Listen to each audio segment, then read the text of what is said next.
Dialogue writing. Questions starting with the question words.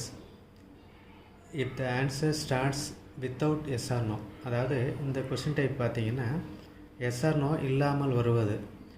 S R no இல்லாமல் வருவது அப்படின்னா நம்ம பேட்டர்ன், கொஸ்டின் பேட்டர்ன் எப்படி இருக்குன்னா QWSMO. Q அப்படிங்கிறது கொஸ்டின் வேர்ட், W அப்படிங்கிறது வீக் வேர்ப், S அப்படிங்கிறது சப்ஜெக்ட், M அப்படிங்கிறது மெயின் வேர்ப், ஓங்கிறது அதர்ஸ். இது வந்து தேவைப்பட்டால் தான். ஏன் அப்படின்னா சமயத்தில் அந்த ஓ தான் வந்து அந்த பதில் ஆன்சர் கொஸ்டினுக்கு பதிலாகவே வரும். ஸோ திரும்ப அதை நம்ம வந்து கொஸ்டினில் போட முடியாது. ஸோ ஓங்கிற அதர்ஸுங்கிறது தேவைப்பட்டால் நம்ம வந்து சேர்த்துக்கணும். இதில் first one he will come டுமாரோன்னு இருக்குது. இது வந்து பதில், கொஸ்டின் மார்க் இல்லை. அப்போ பதிலில் பார்த்திங்கன்னா எஸ் ஆர் நோ இல்லாத பதில். எஸ் ஆர் நோ இல்லாத பதில் அப்படின்னா நம்ம வந்து கொஸ்டின் வேர்டில் ஆரம்பிக்கணும். பேட்டர்ன் வந்து QWSMO, Q for question word. இப்போ அந்த கொஸ்டின் வேர்டுக்கு நம்ம என்ன பண்ணணும்னா ஓரளவுக்கு சொல்லி பார்க்கணும். இப்போ ஹீ வில் கம் டுமாரோ அப்படின்னா என்ன அர்த்தம்? அவன் நாளைக்கு வருவான் அப்படின்னா என்ன கேட்டிருந்தா இந்த பதில் வந்திருக்கும் அப்படிங்கிறத பார்க்கணும். அவன் எப்போ வருவான் அப்படின்னு கேட்டிருந்தா நாளைக்கு வருவாங்கிற பதில் வந்திருக்கும். ஸோ எப்போங்கிற கேள்வி வார்த்தை என்னென்னா வென்னு. அப்போ ஃபஸ்ட் எடுத்தானே வெண்ணை போட்டுக்கிட்டோம். அடுத்து என்ன பண்ணோம்? வீக்கர்பு என்ன இருக்குங்க? வில் இருக்குது, வில்லை போட்டுக்கிட்டோம். மூணாவது சப்ஜெக்ட் ஹீ இருக்குது. ஹீங்கிறது வந்து தேர்ட் பர்சன், அது மாறாது. அடுத்தது மெயின் வெர்பு என்ன இருக்குது? Come. When will he come.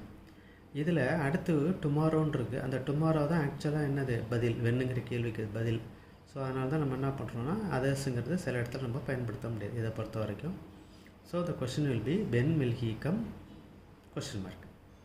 அதான் QWSM இதில் தான் வரும். Second one she comes to school by bus. இப்போ இது எஸ் ஆர் நோ இல்லாத பதில். அப்போ கேள்வி வார்த்தையில் ஆரம்பிக்கணும். கேள்வி வார்த்தை வந்து என்ன இருக்குதுன்னு பார்த்தீங்கன்னா சொல்லி பார்க்கணும்.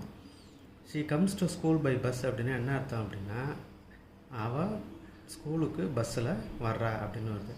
அப்போ என்ன கேட்டிருந்தா அந்த பதில் வரும் அப்படின்னா அவள் எப்படி ஸ்கூலுக்கு வரா அப்படிங்கிற கேள்வி கேட்டிருக்கலாம்.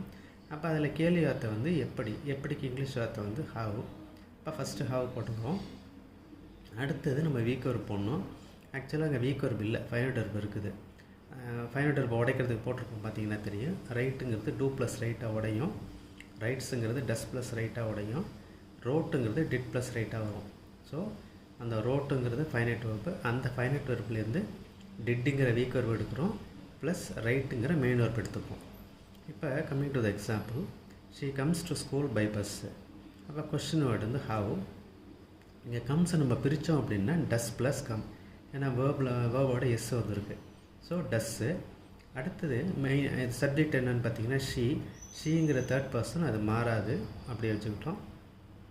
அடுத்தது மெயின் வெர்புங்கிறது அந்த கம்ஸ்லேருந்து பிரிஞ்சு வந்தது கம், அதை போட்டுக்கிட்டோம். அடுத்து அதர்ஸுங்கும் போது இது ஆக்சுவலாக ஹவுங்கிறதுக்கு எது பதிலாக வருது? பை பஸ் தான். அதை மட்டும் விட்டுறோம், பாக்கி எழுதிக்கிறோம். So to school others. So question will be how does she come to school, QWSMO. Third one I am going to the temple. எப்படி இருக்குது? இது எஸ் ஆர் நோ இல்லாத பதில். அப்போ நம்ம வந்து கேள்வியில் பொருத்தமான கேள்வி வார்த்தையில் நம்ம ஆரம்பிக்கணும். இப்போ கேள்வி வார்த்தைக்குன்னா சொல்லி பார்க்கணும். ஐ am going to the temple அப்படின்னா என்ன அர்த்தம்? நான் கோயிலுக்கு போய்கொண்டு இருக்கிறேன். அப்போ என்ன கேட்டிருந்தா அந்த பதில் வந்திருக்கும்? நீ எங்கே போயிட்டுருக்குற. அப்போ எங்கே இதுக்கு கேள்வி வார்த்தை என்ன? வேர். அடுத்தது என்ன பண்ணோம்? வீக் வெர்ப் என்ன இருக்குது? ஆம் இருக்குது. ஆமுங்கிறது வந்து இங்கே வந்து அடுத்த சப்ஜெக்ட் வந்து ஐங்கிறது யூவாக மாறும். அப்போ யூக்கு வந்து ஆம் போட முடியாது. அதனால் இந்த ஆம் வந்து என்னவாக மாறிக்குது? ஆறாக மாறிக்குது. So where are you. அடுத்தது கோயிங். அப்போ இதனுடைய பேட்டர்ன் வந்து QWSM. இதில் சப்ஜெக்ட் சேஞ்சஸ் பார்த்துக்கணும். ஐங்கிறது யூவாக மாறும், பிங்கிறது யூவாக மாறும், யூங்கிறது ஐயா மாறும், வைசி வர்சா. தேர்ட் பர்சன் ஹீங்கிறது மாறாது, ஷீ மாறாது, தேவும் மாறாது, தேவாக தான் இருக்கும். இது தான் நம்ம கீழே போட்டிருப்போம். ஃபஸ்ட் பர்சனாக இருக்கிறது செகண்ட் பர்சனாக மாறும். ரெண்டு பக்கம் ஏற மார்க் இருக்கும் பார்த்தீங்கன்னா தெரியும். செகண்ட் பர்சனுங்கிறது ஃபஸ்ட் பர்சனாக மாறும், தேர்ட் பர்சனுங்கிறது மாறாது. தேங்க்யூ.